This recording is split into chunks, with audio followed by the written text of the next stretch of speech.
Oh, hey there! It's a pretty well-known fact that when it comes to the Castlevania games on the DS, Dawn of Sorrow was a direct sequel to Aria of Sorrow on the Game Boy Advance. But what's not as well known is that the next entry in the series is also a direct sequel, but this time to the oft-forgotten Genesis title, Castlevania Bloodlines. That's right, this is just another video about Castlevania Portrait of Ruin.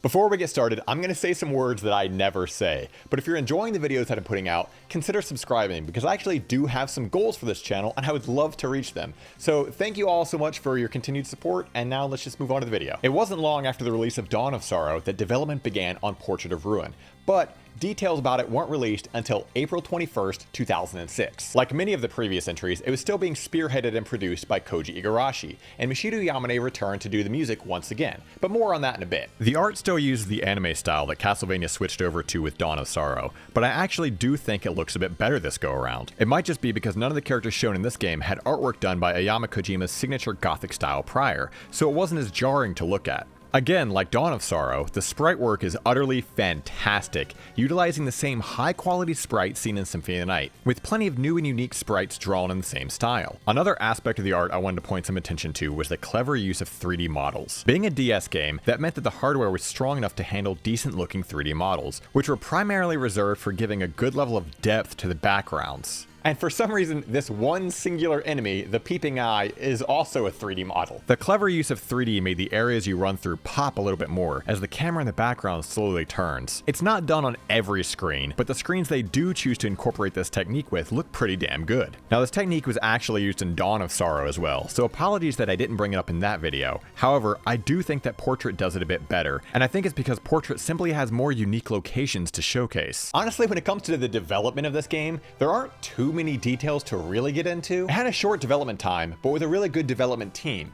It released late in 2006, on November 16th in Japan and December 5th in the US. Meanwhile, Europe and Australia would have to wait a couple of more months until March 2007 to be able to play Portrait of Ruin. Before I get into the main gameplay aspects and my own thoughts and feelings on them, I did want to point out something that I thought was interesting about the development of all three DS Castlevania games as compared to the Game Boy Advance Castlevania games. You see, with the three GBA games, Circle of the Moon, Harmony of Dissonance, and Aria of Sorrow, each game had very unique art styles, so they all stand apart from one another. For instance, all three games have a skeleton enemy, but as you can see, they are all radically different looking. Meanwhile, when it came to the DS, this is pretty much where Castlevania's pixel art peaked. It goes without saying, but Symphony of the Night still to this day is one of the best looking pixel games out there. The art is timeless and holds up decades after release, so it only made sense to emulate that style with the DS Castlevania games. What that means though, is that purely artistically speaking, the games lack a bit of visual identity from one another. You could swap all the characters from these three games and everything would still visually fit. I'm not saying that's a bad thing, because I really do think, visually speaking, the DS Castlevania games are perfect. Unlike, say, the entire New Super Mario Bros. Franchise, these games have enough differences gameplay-wise to stand apart from one another. Like I said, it's nothing bad, just something I thought warranted pointing out. So then what is Portrait of Ruin? Well, like its predecessor, Dawn of Sorrow, it's yet another entry into the Igavania style of games. As I've said in previous entries, you explore a large castle filled with various enemies and abilities that act as keys to get into new locations. All things you've heard before if you've watched my previous Castlevania videos. But if that's the case, then what sets Portrait of Ruin apart? Well, luckily, a lot of things. As previously stated, Portrait of Ruin is a direct sequel to 1994's Castlevania Bloodlines on the Sega Genesis. Go watch my espresso review on that if you want a quick 1-minute refresher, and yes, I will do a full cup of Java on it eventually. Set 27 years after Bloodlines in 1944, the first protagonist is Jonathan Morris, son of that game's John Morris. That's right, I said the first protagonist, because one of the most defining features of Portrait of Ruin is that there are actually two playable characters this time around. Joining Jonathan is Charlotte Allen, who is also fully playable right off the bat. According to the lore, the Morris family is related to the Belmont family and thus have inherited the vampire killer whip, which Jonathan starts with. For unknown reasons at the start of the game, however, Jonathan can't use the full power of the whip. To make up for this, he's able to wield a large variety of weapons similar to Soma in Dawn of Sorrow. This go around, you have access to various types of other whips, as well as fists, knives, swords, greatswords, spears, and axes. And I have to say, all of these weapons just feel good. It's nice to have whips back again, especially since they're such a staple to the series. As I've said in previous videos, when it comes to gameplay, whips are just cooler than swords. Similar to Dawn of Sorrow, most weapons also have a unique critical art attached to them. These are stronger than your normal attacks with some unique animations and take MP upon use. They're performed by pressing forward 2 times while pressing the attack button on the second forward. However, you can't actually use them until you grab the corresponding relic, but more on those in just a bit. Jonathan also has access to a wide variety of sub-weapons, 29 in total. You can have 1 sub-weapon equipped at a time, and they're activated by holding up and pressing the attack button, which also uses MP. I actually really like these, and I think for all intents and purposes, they're actually better than Soma's bullet souls from Dawn of Sorrow. You see, back in Dawn, you could level up your bullet souls, but the only way to do so was to tediously fight the same enemy and hope that they dropped it. And unfortunately, a lot of these enemies had ridiculously low drop rates. So it's entirely possible that most people would play through the entire game and not even max out a single bullet soul. Portrait of Ruin has improved this though by letting you earn SP by using the ability on an enemy and then defeating it. The more you use your weapons, the more they increase in power, and this becomes quite obvious as you see the damage numbers going up upon use. All sub-weapons have a set amount of SP needed to master them, which, for most of the skills in the game, changes their visuals and properties. Some weapons might grow in size, or you might just throw more of them out per attack. Not only are a lot of the sub-weapons in Jonathan's arsenal just unique and fun to use, but I love how the game rewards you for using them by upgrading their strength. So as long as you're using them on enemies and then defeating them, you'll earn SP and make progress. Something to note is that you don't have to defeat an enemy with this sub-weapon. You just have to hit them with it 1 time. Then you can defeat them however you want. So typically what I found myself doing was starting an attack on enemies with the sub-weapon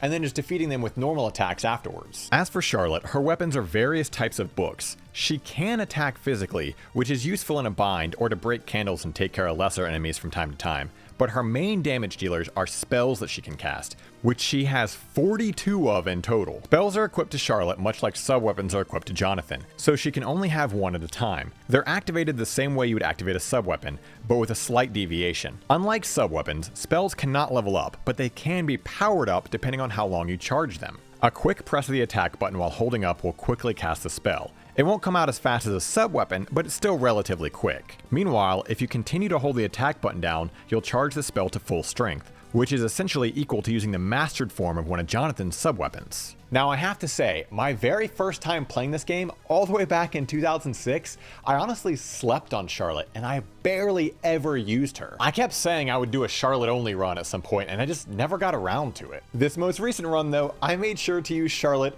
a lot more. So those of you who are like me and only really use Jonathan, or if you haven't played this yet and you plan on playing it in the future, please do yourselves a favor and use Charlotte. She is a lot of fun and she's honestly just an absolute powerhouse. Nearly all of her spells are useful and above all, strong. Not only does she have access to a wide variety of multi-hitting elemental spells, but she can also summon hordes of enemies which can just do a ton of damage. Trust me when I say that Charlotte is just as useful as Jonathan is. Next up are the dual crushes, which are performed by holding up and pressing the X button. These use a large amount of MP. When cast, both characters combine their strength and perform attacks that can damage nearly every enemy on screen, be it by casting Divine Storm, opening a dark gate, summoning a meteor, among other things. They're great in a bind and can typically take care of most normal enemies in a flash. With 2 playable characters, that means you have separate equipment loads for each one.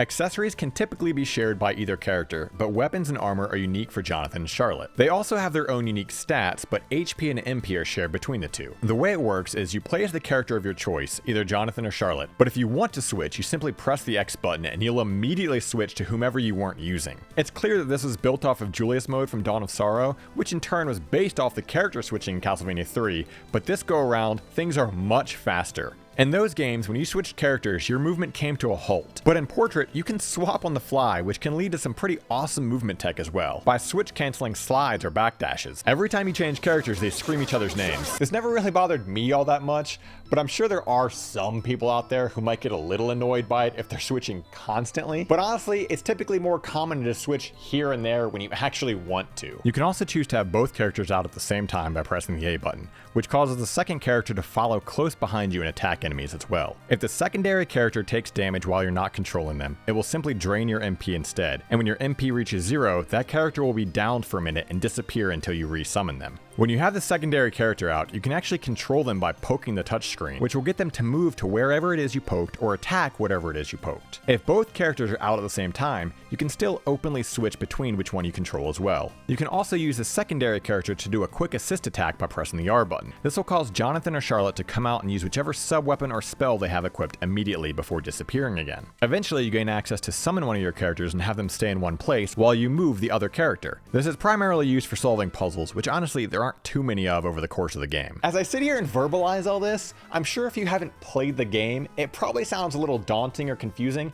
but I promise you it's really not. The two different playstyles of these characters feel really natural, and honestly, you can just use whomever it is you want. If you would rather just go for a more vanilla experience and just use Jonathan for the entire run, that option is still available to you. But I do really enjoy how this game is built around these mechanics in clever and unintrusive ways. For instance, this enemy here, if approached by Charlotte, will not attack, and instead present her with flowers. Whereas if Jonathan approaches, he will almost immediately try to stab him. There are even boss fights that have similar mechanics, with certain attacks just not working on Charlotte, or bosses that alternate phases, where sometimes they take more damage from physical attacks, whereas other times they take more damage from special attacks. Mechanics like these can be very hard to balance in games, without feeling like they are constantly forcing you to play how the game wants you to play. But I have to say, Portrait does it pretty damn well. Because again, while you can take advantage of these situations, you absolutely don't have to if you don't want to. As per the Castlevania norm, relics have made a return, with 16 in total. Relics are essentially new abilities learned by the characters. While the usual suspects return, such as the slide, double jump, and super jump, there are plenty of new ones, such as the ability to jump off each other's shoulders, or increase your pushing power when using both characters to move blocks or stop a train apparently. Additionally, Jonathan can learn new whip skills, which I think is pretty great. When you first start, all Jonathan can do with the whip is a normal whip attack. He can use it while ducking and jumping of course, but that's it. Eventually, he learns the ability to let it drop, so you can spin it or flick it around to stop projectiles. He can also learn to attack diagonally down the whip while jumping, an ability that has been missing from the Castlevania franchise for far too long. Okay, quick sidebar, but in Aria of Sorrow and Dawn of Sorrow, we meet Julius Belmont. Throughout the course of these games, it is said that every generation of Belmont is stronger than the one that preceded it. Julius is the peak of Belmont potential, since according to the lore, he's the one that actually killed Dracula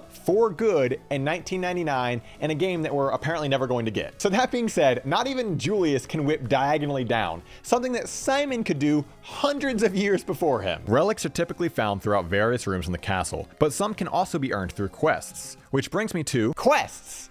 That's right, Portrait of Ruin has a whole slew of optional quests that you can complete throughout your journey, and I think this is another fantastic addition. Very early on, you'll encounter a character going by the name Wind, who becomes pivotal to the story while also supplying you with various optional quests. There are 37 quests in total, and your rewards range from HP and MP ups, loads of different equipment, spells, and as mentioned before, relics. I honestly believe these are totally worth doing, but I will give fair warning to anyone who might not have played this before. You can take 5 quests at a time, and once a quest is active, it will not disappear until it is complete. A couple of these quests require items that cannot be reobtained should you ever sell them, meaning that you will be unable to complete the quest and you won't be able to free up that slot until New Game Plus. To alleviate this, just don't sell anything you have only one of and you should be fine. The room directly next to Wind houses Vincent, this game's merchant.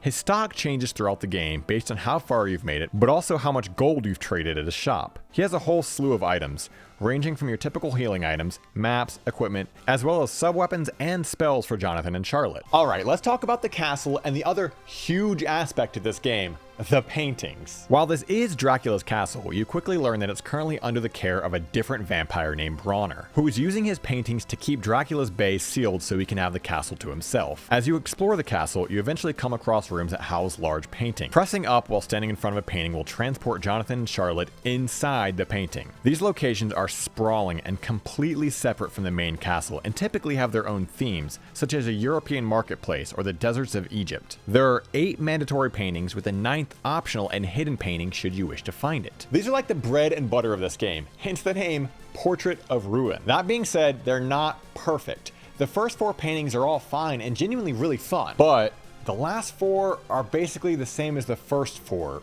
thematically speaking anyway. You've got the City of Haze, and then you've got 13th Street, which uses the same map assets, but now it's nighttime. You've got the Sandy Grave, and then the Forgotten City, which is the same desert map assets, but now it's nighttime. You've got a shitty circus level, and then another shitty circus level. Okay, you get the point. The maps aren't identical. They have their own music and layouts and color palettes, but it's the assets that are duplicated. On the one hand, you could argue that this probably saved the devs a lot of time, and if they hadn't done this, then with time constraints, we probably wouldn't have even gotten these extra 4 areas. But on the other hand, I'm just not a big fan of desert and circus themes in games, and unfortunately, Portrait of Ruin has 2 desert areas and 2 circus areas. This isn't a deal breaker, but it's just something that I thought was worth noting. As for Dracula's castle, it's split up into multiple areas such as the entrance, the Tower of Death, etc. The castle definitely feels a little smaller this go around, but that's made up for by having all the other areas that are accessed by finding the paintings. I think one of the reasons the castle just feels a bit smaller this go around is due to the location called the Great Stairway. While it's a fitting name for part of it, the location itself is absolutely huge and actually has 4 of its own fast travel teleporters in it. I'm not sure why they didn't break this area up. The underground location on the right side probably could have been its own designated area, but for some reason it's still considered part of the Great Stairway, music and all. In my Dawn of Sorrow video, I mentioned how the game was constantly trying to rein you in and prevent you from exploring too much, but I'm happy to say that Portrait has alleviated that almost entirely. These maps are fun to explore, and aside from the buried chamber, they don't really feel all that linear. And in fact, once you get the double jump ability, the map really opens up, and you can explore multiple different areas depending on the path that you want to go down. You don't feel like you're constantly pushed towards a set location, and instead the maps do a great job of letting you freely explore. Even the painting locations are pretty open with multiple branching paths and plenty of room for exploration. The quests also tie in nicely with this, due in part to the fact that you have to revisit so many of these areas to complete them. Now the music in Portrait is just awesome. Mishita Yamane really knocked it out of the park, and I just think it's so cool that Bloodlines was the first Castlevania game she ever worked on, and now she's back a decade later working on its sequel and even getting to revisit some of her old tracks. I'm no composer, but there's got to be something really special about getting to revisit scores you made years ago and getting to update them and revamp them for modern hardware with less limitations. If you've ever played Bloodlines before, then you will 100% appreciate hearing Iron Blue Intention again. There aren't any bad tracks in this game at all, and Portrait of Ruin might just have the best Castlevania entrance theme to date. It's tough to say, but trust me when I say it's really good. Even the music I don't care for is still really good at what it does. Like, of course I'm not going out of my way to listen to circus music, but those tracks fit those locations perfectly. I can't really knock them when they're doing exactly what it is they should be doing, which is evoking uneasy feelings of a creepy demonic circus. The bosses are a lot of fun. You have to take into account that these game devs had to design bosses built to be combated by 2 different playable characters, and I think they did a really great job with that. No matter who you plan on using, the boss fights are fun, and honestly, it just encourages you to play the game multiple times to try fighting them with whichever character you didn't fight them with the first time. As for the final boss, it's probably one of the best final bosses for a Castlevania game. Like in my Dawn of Sorrow video, I'm not going to show it because again, I'm pretty sure we're going to be getting a DS collection at some point, and that means there's going to be a lot of new players to these games. But I'll just say that the final boss fits the themes of this game perfectly. The sprite work is utterly fantastic, and the fight itself just feels very chaotic on your first go of it. So you beat the game. Now what? Like many of the Castlevania games before it, this one has multiple endings, some of which can even be altered slightly depending on choices you make in the game. But unlike previous Castlevania games, this doesn't have one new playable character mode. It has 3. Beating the game and getting the good ending will unlock 2 new modes. Richter mode, allowing you to play as Richter Belmont and Maria Renard from Castlevania Rondo of Blood. Richter plays similarly to how he plays in both Rondo and Symphony of the Night, except he no longer walks, but runs full tilt everywhere he goes. Being a Belmont, the Vampire Hunter just looks cooler in his hands because it has this extra little glow around it. He has access to all his typical sub-weapons, such as the knife, the axe, Holy Water, Holy Book, the Cross, as well as the ability to do the now series staple Grand Cross. He can double jump, super jump, he even retains his slide complete with the optional jump at the end, as well as his dash attack performed by pressing up, down, down forward, forward attack. It's a mouthful, but not hard to do. Jumping while pressing down plus L will allow Richter to do his backflip where he gains invincibility frames. He even has a combo attack to unleash multiple moves at once, performed by pressing forward, down, back, up, forward plus Y. Next up is Maria, who you can easily change between just like Jonathan and Charlotte. This is specifically the younger Rondo of Blood Maria, so her sub-weapons include her Phoenix, Cat, Dragon, and Turtle Shell. She also has her Guardian Knuckle move accessed by pressing up, back, down, forward, plus Y. This mode is similar to many of the older extra character modes, where your job is to just plow your way through the castle and defeat the final boss.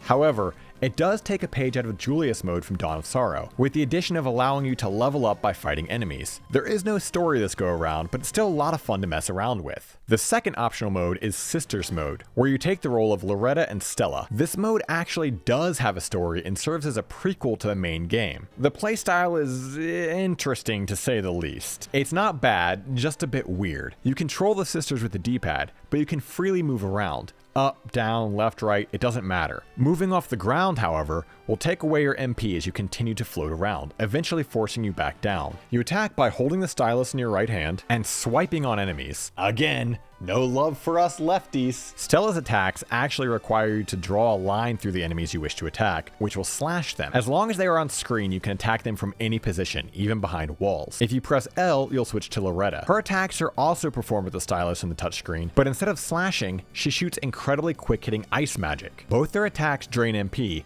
but MP fills up quite quickly on its own.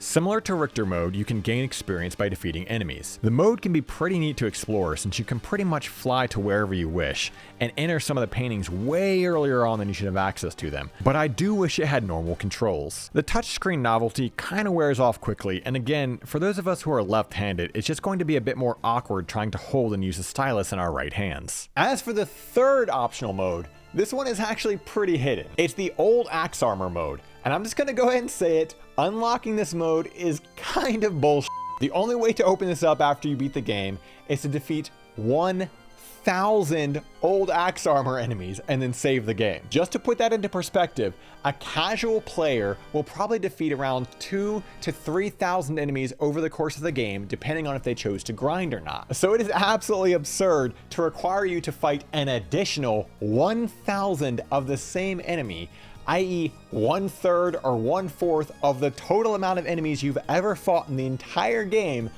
just to unlock this character. The best place to do this at is a location called the Nest of Evil, which has a screen that has 9 of them. You can run in, kill those 9, then open your menu and put the game in standby mode, which is a temporary save. You'll be sent to the title screen and then you simply load that file in the room which spawns those 9 old axe armors to kill again. Do this a little over 100 times and you'll have the mode unlocked. But be warned that while this is the fastest method, if you choose to do this, you still have to make it through the next couple of rooms and fight the boss and then save the game for the old axe armor to be unlocked. If you die at any point during this process, you will lose your progress and have to start all over again because those are only temporary saves. As for the mode itself, it's exactly what it sounds like. You control an old axe armor, you have no partner, but again, you're an absolute powerhouse. Your weapon is an axe that you swing over your head. You also have access to throwing axes and a puppet master ability that is used to traverse the castle. You can double jump and super jump as well. If you perform the critical art by pressing forward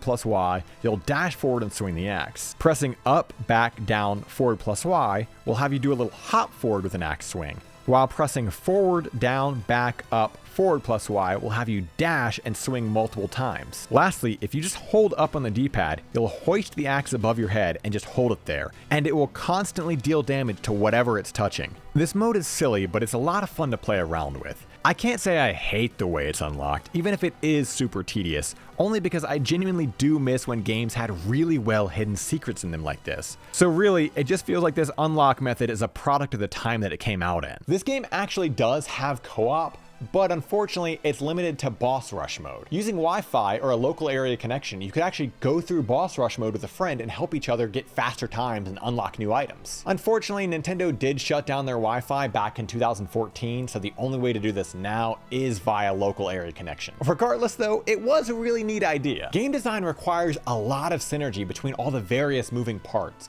and what makes Portrait of Ruin so special is that it really nails that. Boss fights are fun because both playable characters are fun. So who knows, maybe the co-op in this game inspired some of those indie games that we have today. You know, when I started writing the script for this Java, I was sure that it would definitely be shorter than my Dawn of Sorrow video, and yet here we are. I try my best to give a detailed look into the games I review without spoiling the entire game either. But if the length of this video proves anything, it's that Portrait of Ruin has a lot to offer. Whether you were already a fan of the series or maybe you're just now getting into it from the Advanced Collection, Castlevania Portrait of Ruin is one of the best Castlevania games to date. It builds upon and perfects so many aspects of the games that came before it while still being able to stand on its own. I honestly love this game, and revisiting it recently was such an absolute pleasure. Believe it or not though, we still have one more DS Castlevania game to cover. So if you haven't already, be sure to subscribe because it will be coming up soon. That being said, my name is AJ, and this was just another video about Castlevania Portrait of Ruin.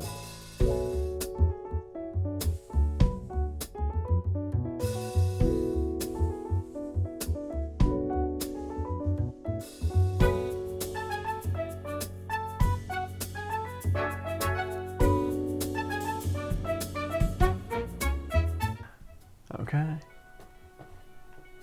This is the behind the scenes you need to show off. That I'm like breaking my neck trying to set this up. Mm-hmm. Okay. Audio is good. There's the mouse off the screen. Okay.